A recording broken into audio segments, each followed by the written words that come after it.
chả mấy là vừa lắm đen đen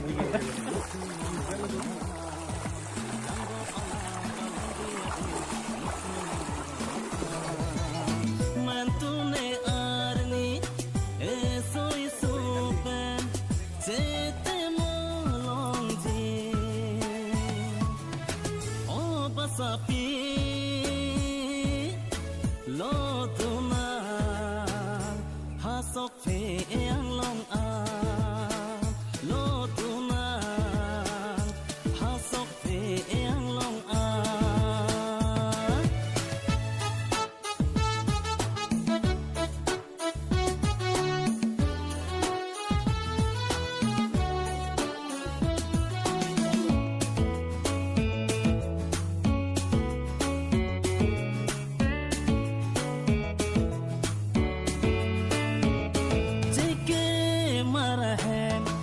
ke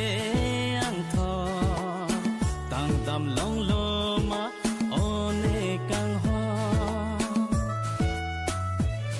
te ke marahen te ke ang tho tang dam long lo ma one kang ho tesere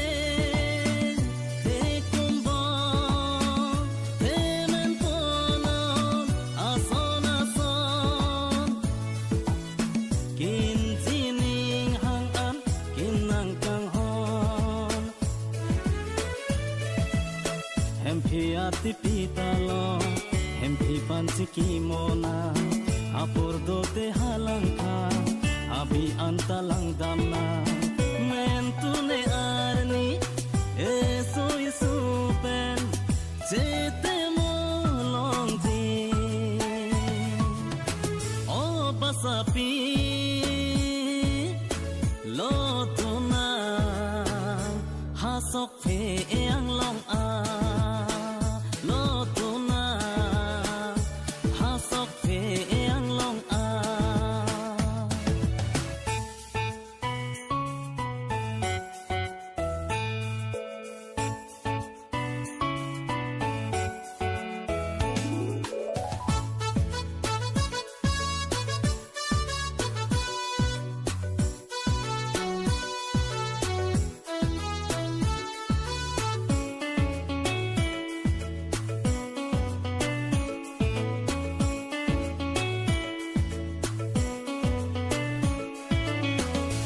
Julong ma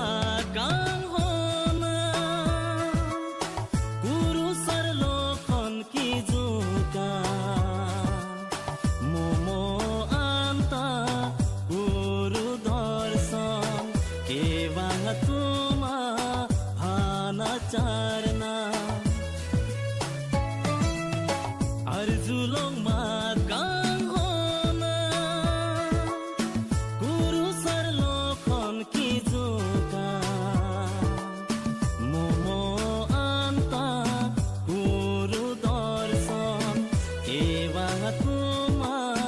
hana charna Brindaban le damta me damnang ji kasi goya dong jema doan dang mette damnang ji sokhe e doan anlo pulote guru darshan ke bang lengpo apun aja o basapi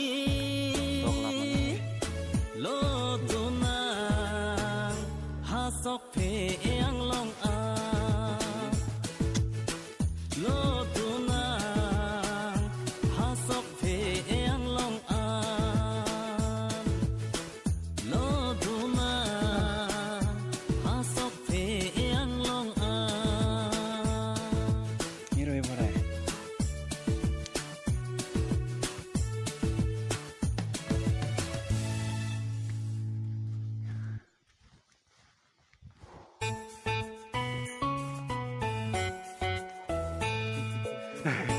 nó sẽ đang làm nó